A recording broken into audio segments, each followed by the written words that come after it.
नमस्कार मित्रों, मैं हूं योगाचार्य तारादत्त। स्वागत है आपका सिद्धि योगा में।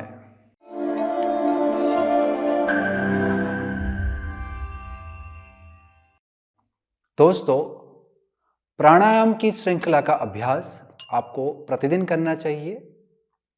प्रतिदिन प्रातःकाल ब्रह्म मुहूर्त का समय, जो कि सूर्योदय से पहले का जो समय होता है, वो सबसे ज़्यादा लाभप्रद समय होता है। यदि आप सुबह जल्दी उठ के सूर्योदय से पहले इस श्रृंखला का अभ्यास कर पाएं तो आपको इस अभ्यास के ज़्यादा से ज़्यादा लाभ प्राप्त होंगे।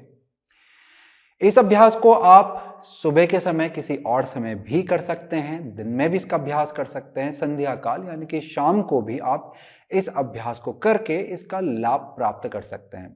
सोने से पहले इस अभ्यास को बिल्कुल भी ना करें।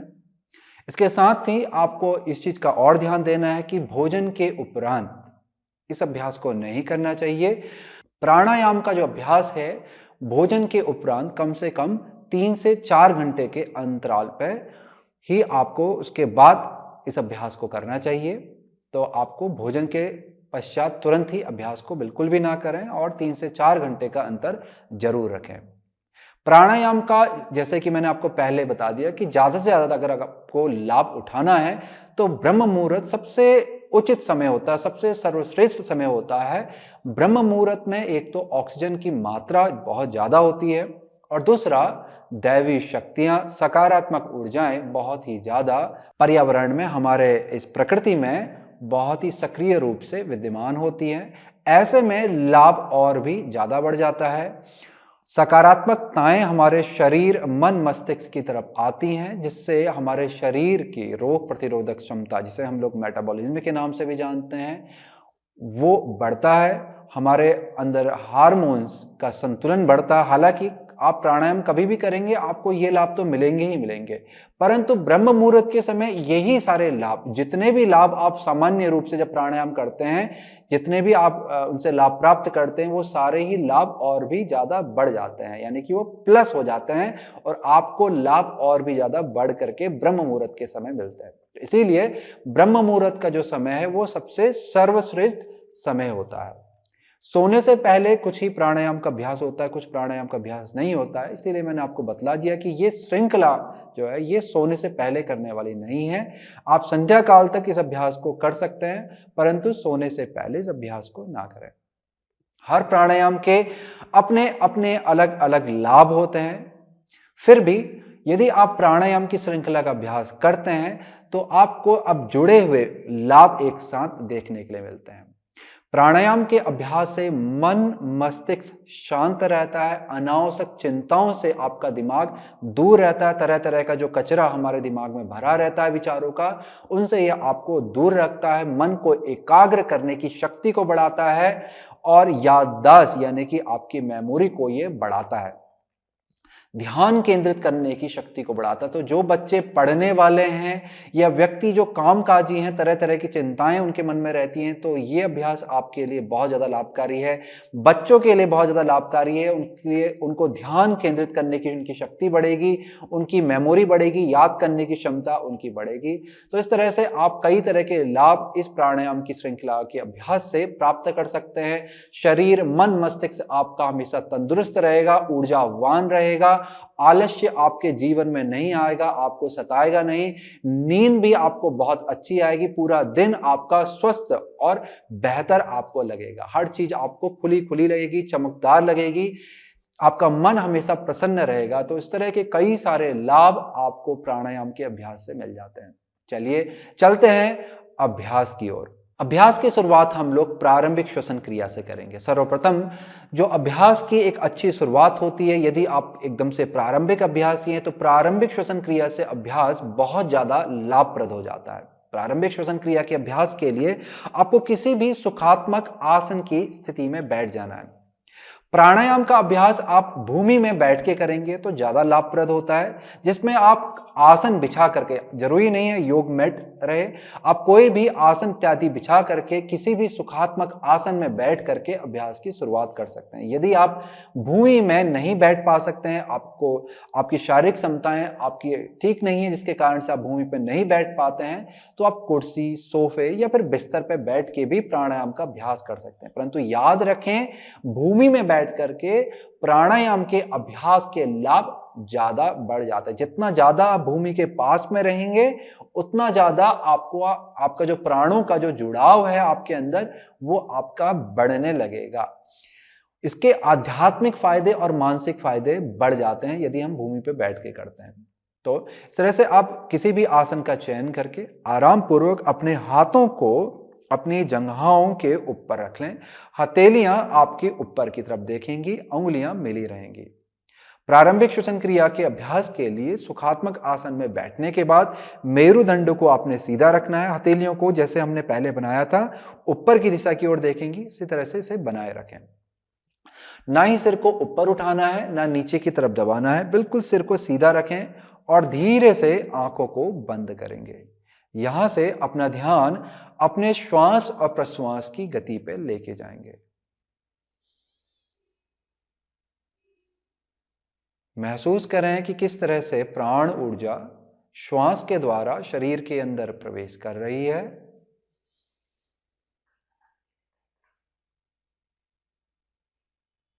और महसूस करेंगे कि प्राण ऊर्जा किस तरह से शरीर से बाहर जा रही है, वायु को शरीर से बाहर निकाल रही है। जब भी आप श्वास को अंदर लेते हैं तो शरीर को प्राण के द्वारा ऊर्जावान करते हैं, सक्रिय बनाते हैं।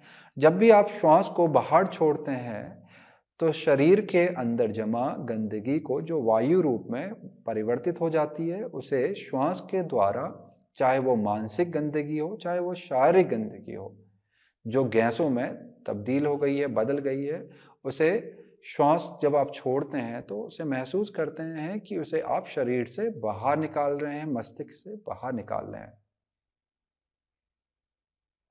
अब यहां से हम अभ्यास की शुरुआत करेंगे। जैसे जैसे आपका ध्यान अपने श्वास और प्रश्वास की गति पर स्थिर हो जाएगा, तो इसका मतलब है कि आप अभ्यास के लिए तैयार हो चुके हैं। अब धीरे से लंबा गहरा श्वास लेते हुए हथेलियों को आपने ऊपर की तरफ लेके जाना है, आसमान की तरफ। जब श्वास पूरी अंदर भर जाए तो हथेलियों को रोक लें। इसके बाद हथेली को नीचे की तरफ लेके जाएं और कोहनियों को अच्छे से फैला लें। कंधे आपके नीचे ही रहेंगे, कंधों को उठाना नहीं है। अब धीरे से लंबा गहरा श्वास छोड़ते हुए आपने हथेलियों को वापस से जंघा की तरफ लेके जाना है।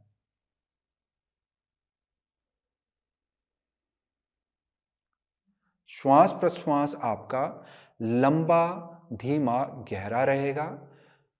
लगातार आपको श्वास लेनी है। श्वास के साथ आपकी हथेली ऊपर की तरफ जा रही है।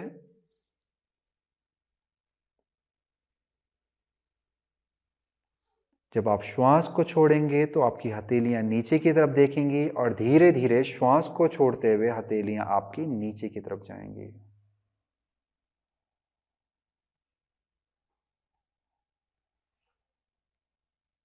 बहुत अच्छे। इस तरह से आपका श्वास और प्रश्वास लगातार चलता रहेगा और आपका ध्यान अपने श्वास और प्रश्वास की गति पे बना रहेगा। महसूस करें कि कितना लंबा श्वास आपके अंदर आ रहा है, उसी के ही अनुसार हाथों को उतना ऊपर तक लेके जाएं और महसूस करें कि कितना लंबा गहरा श्वास आपका बाहर जा रहा है, उसी के अनुसार हाथों की गति और हाथों को नीचे तक लेके आएं। आपका श्वास प्रश्वास लंबा, धीमा, गहरा होगा। श्वास और प्रश्वास लेने और छोड़ने में किसी भी तरह की गति को नहीं दिखाना है। आराम पूर्वक आपको श्वास लेनी है, आराम पूर्वक आपको श्वास छोड़नी है। श्वास और प्रश्वास आपका लगातार चलता रहेगा।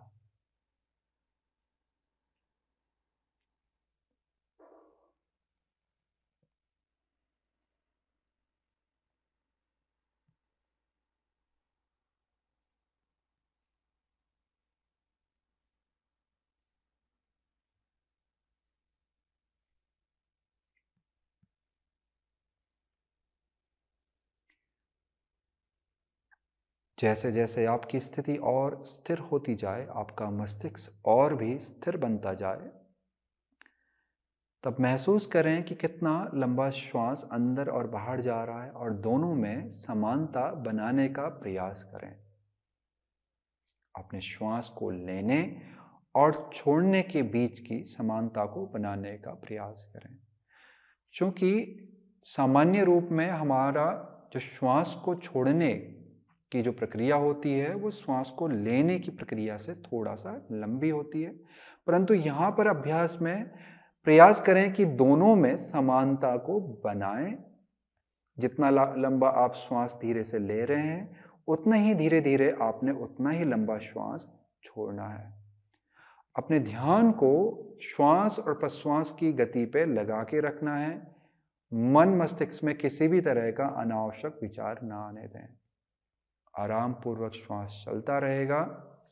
श्वास धीमे धीमे लेना है,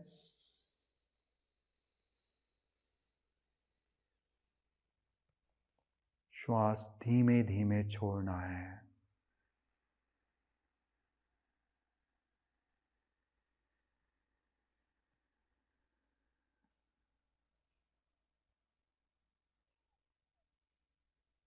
अब यहाँ पर कुछ श्वास और प्रश्वास के पश्चात धीरे से हाथों को जंघाओं पर रख दें और धीरे धीरे अपनी आंखों को खोलें। यह था हमारा प्रारंभिक श्वसन क्रिया का अभ्यास। ये शुरुआत है।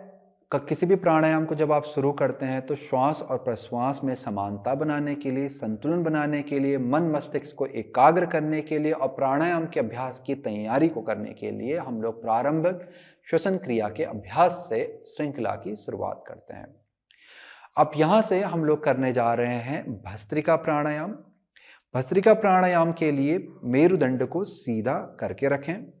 मैं एक बार प्राणायाम को आपको करके दिखला देता हूं, उसके बाद हम लोग साथ में इस अभ्यास को दोहराएंगे। अभ्यास के लिए जो आपने स्थिति बनाई है, ध्यान रखें स्थिति आपकी आराम पूर्वक बनी रहे, किसी भी तरह की दिक्कत आपके पैरों पे ना आए। कि चूंकि ध्यान आपका श्वास और प्रश्वास पे ही बना रहना चाहिए, इसीलिए आसन की स्थिति को आपने आसान ही बना के रखना है। जरूरी नहीं है कि आपने मेरी तरह पद्मासन में बैठना है या किसी भी कठिन आसन में बैठना है। सामान्य आसन में बैठिए, क्योंकि यहाँ पर जो अभ्यास पे आपका जो ध्यान है वो प्राणायाम पे लगे रहे, प्राण ऊर्जा के प्रवाह पे बना रहे, ना कि अपने पांव को हिलाने डुलाने में लगे रहे। इसीलिए किसी भी आसान सी स्थिति में आकर के ही आपको बैठना है। मेरुदंड आपका अभ्यास के दौरान सीधा ही रहेगा। अब भस्त्रिका प्राणायाम के लिए यहां पर आंखें मैंने बंद कर ली हैं, हाथ और कंधों को ढीला छोड़ दिया है। भस्त्रिका प्राणायाम के कई प्रकार हैं, उन्हीं प्रकारों में हम लोग एक प्रकार का अभ्यास करने जा रहे हैं। श्वास को भरते हुए आपने दोनों हाथों को ऊपर की तरफ उठाना है। हथेलियां आपकी सामने की तरफ खुली रहेंगी और आगे की तरफ देखेगी। आपका जो श्वास है वो आपके हृदय पे आएगा और हृदय अच्छे से फैलेगा श्वास के साथ। अब श्वास को छोड़ते हुए आपने तेजी से श्वास हमारी छूटेगी और हाथों को आप नीचे की तरफ लाएंगे, उंगलियों को हल्का सा बंद कर लेंगे, मुट्ठी बनाएंगे, परंतु आपने मुट्ठी को जकड़ना नहीं है, बहुत ही आराम पूर्वक मुट्ठी को बनाना है और श्वास छूटेगी। हमारा जो भस्त्रिका प्राणायाम है ये हमारा एक सक्रिय प्राणायाम है, एक ऊर्जात्मक प्राणायाम है, जिसमें हम लोग तेजी से श्वास भरते हैं और तेजी से ही श्वास छोड़ते हैं, जिसमें 100% श्वास अंदर आती है, 100% श्वास बाहर जाती है। तो यही जो प्रक्रिया मैंने हाथों के साथ दोहराई, यही अब जो जिस तरह से मैंने आपको श्वास दिखलाया, ये प्रक्रिया हाथों की इस श्वास के साथ जुड़ जाएगी, जो कि कुछ इस तरह से दिखलाई पड़ेगी।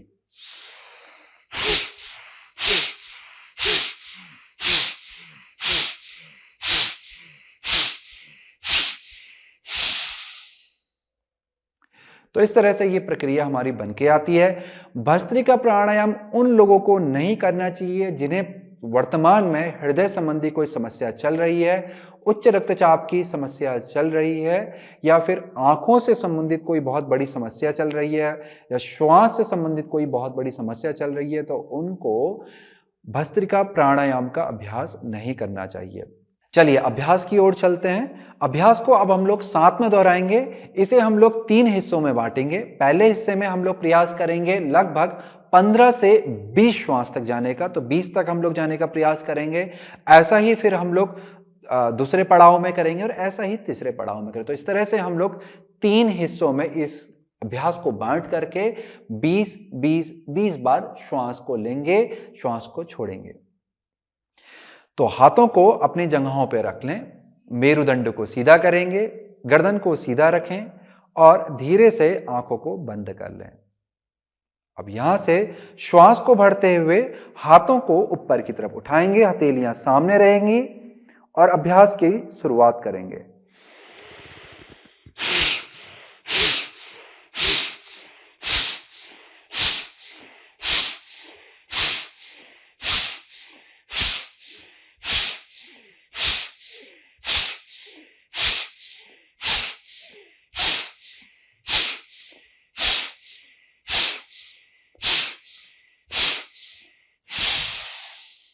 बीस श्वास के पश्चात बचे श्वास को बाहर निकाल दें, हाथों को नीचे ले आएं और कंधों को गोल घुमाते हुए पीछे और नीचे आराम की अवस्था पर लेके जाएंगे। आंखों को बंद रखें, अपना ध्यान श्वास और प्रश्वास की गति पर बनाए रखेंगे। श्वास और प्रश्वास आपका धीमा धीमा धीरे धीरे चलता रहेगा शांत रूप में।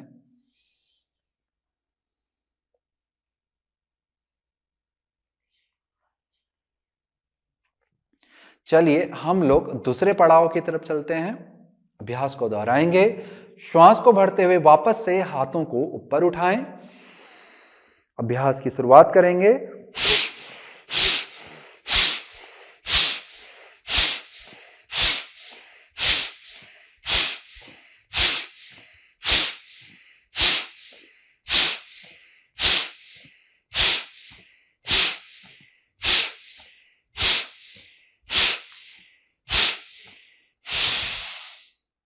वापस से 20 श्वास पूर्ण होते ही हाथों को नीचे ले आएं, कंधों को गोल घुमाते हुए पीछे और नीचे ले आएं, आराम की अवस्था पे लेके जाएंगे और श्वास और प्रश्वास को सामान्य स्थिति पे लेके आएंगे। अपना ध्यान श्वास और प्रश्वास पे बनाए रखें।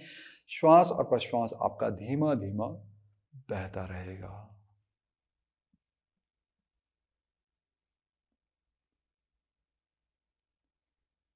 हमारा एक क्रम और बाकी है इस अभ्यास का।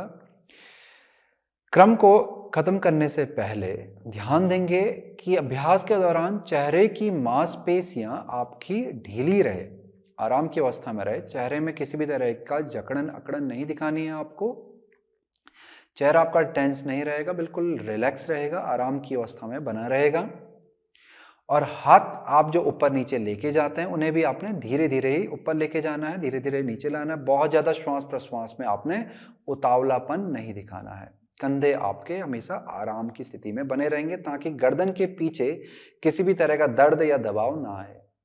चलिए आखिरी पड़ाव की ओर चलते हैं। श्वास को भरते हुए दोनों हाथों को ऊपर उठा लें। अभ्यास की शुरुआत करेंगे।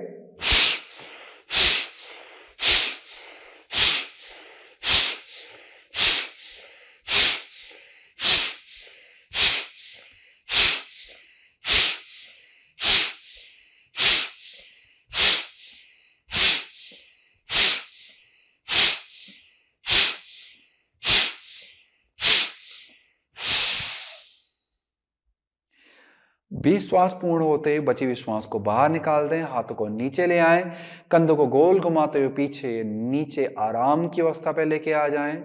श्वास और प्रश्वास की सामान्य स्थिति पे आ जाएं। श्वास प्रश्वास धीमा धीमा आपका बहता रहेगा।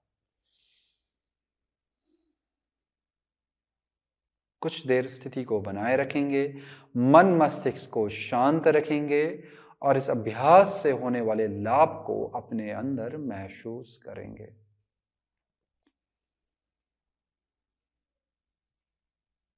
अब धीरे धीरे आंखों को खोलेंगे।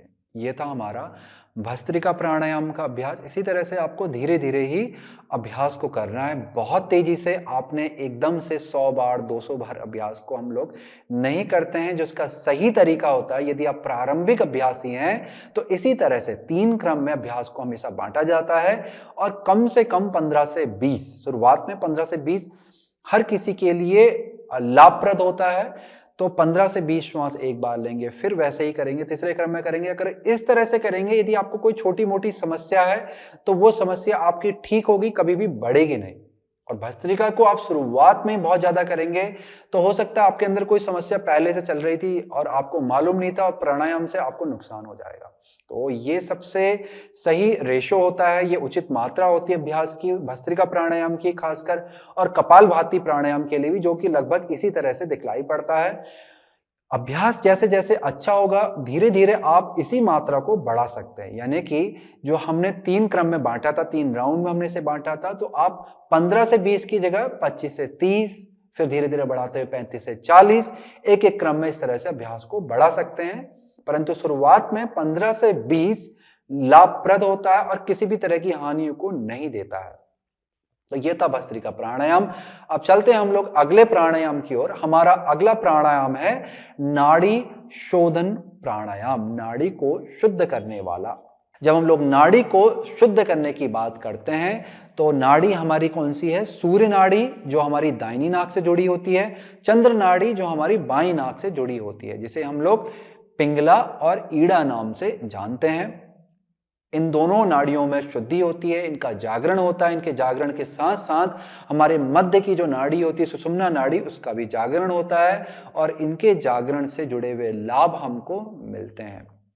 ये अभ्यास आपके मन मस्तिष्क को संतुलित करता है। आपकी जो ऊर्जा जो बहिर्गामी है और ऊर्जा जो अंतर्गामी है, उनमें ये संतुलन स्थापित करता है। आपको डिप्रेशन, टेंशन, एंजाइटी और आपको नींद ना आना, आलस्य रहना, इन सभी समस्याओं से आपको ये प्राणायाम मुक्त रखता है। चलिए अभ्यास की ओर बढ़ते हैं। अभ्यास के लिए वापस से ध्यान रखें कि आपकी स्थिति सुखात्मक रहे। यदि आप ज्यादा लंबे समय तक बैठ नहीं पा रहे हैं तो पैरों को खोल के हिला करके उसे आराम की अवस्था में ले जाएं और वापस से तैयारी करें। इसके बाद मेरुदंड सीधा रहेगा। हाथ से हम लोग नासिकाग्र मुद्रा को बनाएंगे, जिसके लिए आपने अपने अंगूठी पहनने वाली जो हमारी अंगुली होती है और छोटी वाली अंगुली को अंगूठे के ऊपरी छोर से मिलाना है। दोनों अंगुलियों के और अंगूठे के ऊपरी हिस्से को साथ में मिलाना है। ये दो जो अंगुलियां हमारी मध्य की और पहली वाली उंगली इस तरह से उठी रहेंगी। इसके बाद जब हम लोग इस मुद्रा को नाक के पास लेके जाते हैं नाक को बंद करने के लिए, तो आपकी जो मध्य की उंगली है वो आपके आज्ञा चक्र पे, यानी कि दोनों भौं के मध्य पे, जो हमारी तीसरी आंख होती है, वहां पे आकर के टिक जाती है और पहली उंगली वहां से दूर हो जाती है। तो इस तरह से हमारी ये मुद्रा बनती है। हम लोग अब अंगूठे से दाहिनी नाक को बंद करके बाईं नाक से श्वास को लेते हैं और बाद में बाईं नाक को हम लोग 2 उंगलियों से, अपने अंगूठी पहनने वाली उंगली और जो छोटी वाली कनिष्ठिका जिसे हम कहते हैं, उस उंगली से हम बाईं नाक को बंद करते हैं और दाहिनी नाक से श्वास प्रश्वास लेते हैं। अब अभ्यास किस तरह से होता है उसे अच्छे से जान लें और फिर हम लोग साथ में इस अभ्यास को दोहराएंगे। तो अभ्यास के लिए हम यहां पर दाहिनी नाक को पहले आज्ञा चक्र पे अपनी मध्य वाली उंगली रख लें, फिर यहां से दाहिनी नाक को हम लोग अंगूठे से बंद करेंगे और बाईं नाक से श्वास को लेंगे। लंबा गहरा श्वास हम बाईं नाक से लेते हैं। श्वास पूर्ण होते ही दोनों नाक को बंद कर लें और श्वास को रोकते हैं, जिसको हम लोग अंतरकुंभक कहते हैं, और फिर दाहिनी नाक से धीरे धीरे श्वास को बाहर छोड़ते हैं। इस तरह से इसी प्रक्रिया को आगे बढ़ाते हैं। दाहिनी नाक से श्वास को फिर लेते हैं और फिर दोनों नाक को बंद करके श्वास को रोकते हैं, अंतरकुंभक लगाते हैं। उसके बाद बाईं नाक से श्वास को छोड़ते हुए इस अभ्यास का जो चक्र है उसे पूर्ण करते हैं।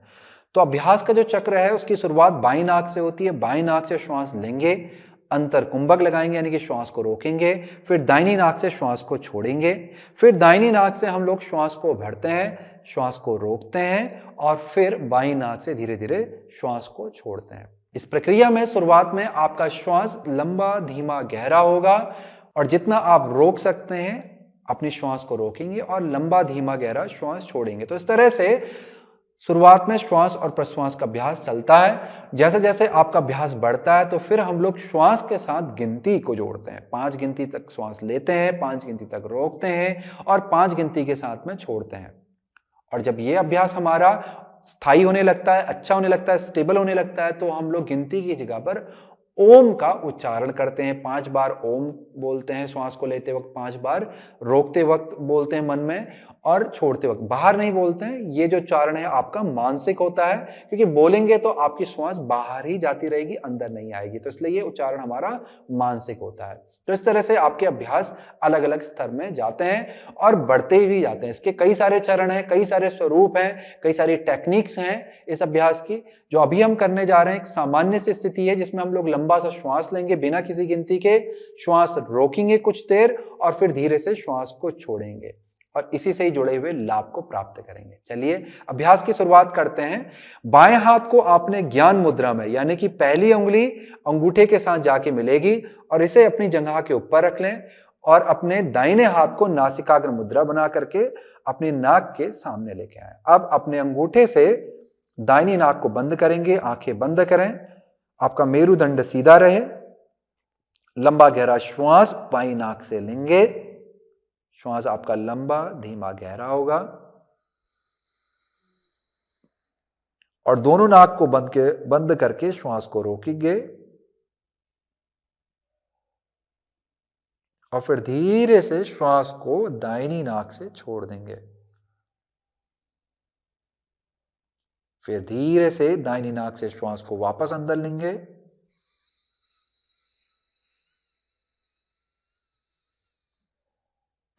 श्वास को रोकेंगे।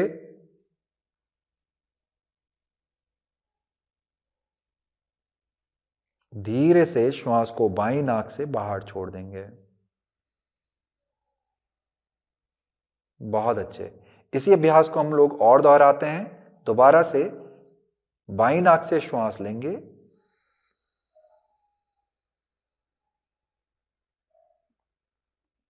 श्वास को रोकेंगे,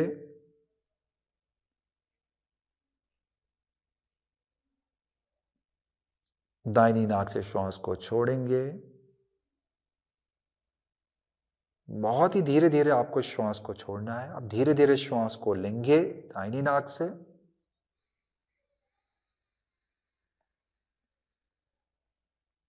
फिर रोकेंगे,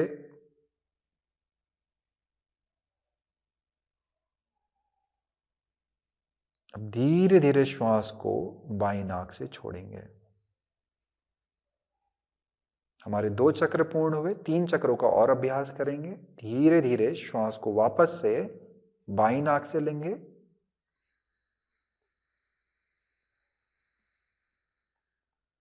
श्वास को रोकेंगे,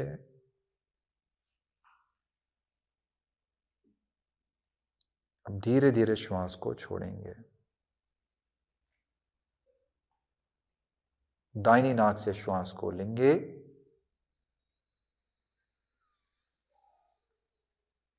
दोनों नाक को बंद करके श्वास को रोकेंगे। अब धीरे धीरे श्वास को बाईं नाक से छोड़ेंगे। फिर से श्वास को लेंगे, लंबा गहरा श्वास लें, बाईं नाक से श्वास लेने के पश्चात वापस से श्वास को रोकेंगे,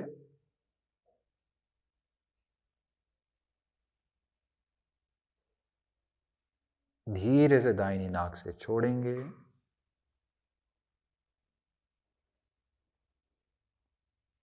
अब दाहिनी नाक से वापस से श्वास लेंगे,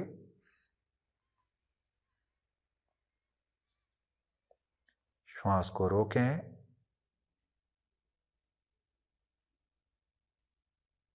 बाईं नाक से छोड़ें।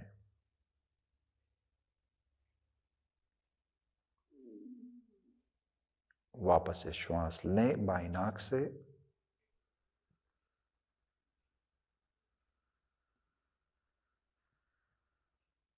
श्वास को रोकें,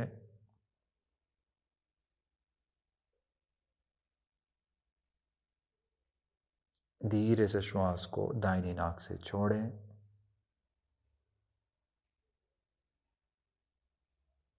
फिर से दाहिनी नाक से लेंगे।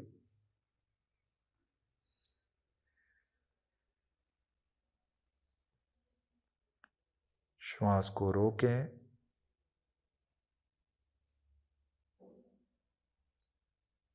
श्वास को बाईं नाक से छोड़ेंगे।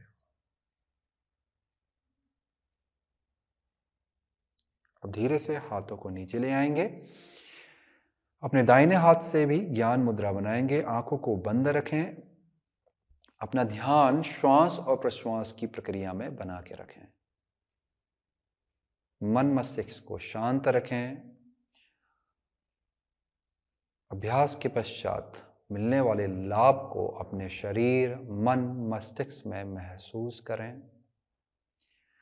हमने इस अभ्यास की प्रक्रिया को बहुत ही सामान्य रूप से किया। इस अभ्यास को कई जगह पर अनुलोम विलोम प्राणायाम के नाम से भी जाना जाता है। हालांकि अनुलोम विलोम प्राणायाम नाड़ी शोधन का एक हिस्सा है और इस अभ्यास को शुरुआत में हम लोग 5 बार से शुरुआत करते हैं। जैसे जैसे आपका अभ्यास बढ़ता है इसे आप 5 से बढ़ा करके 6 और 8, 10 बार भी कर सकते हैं।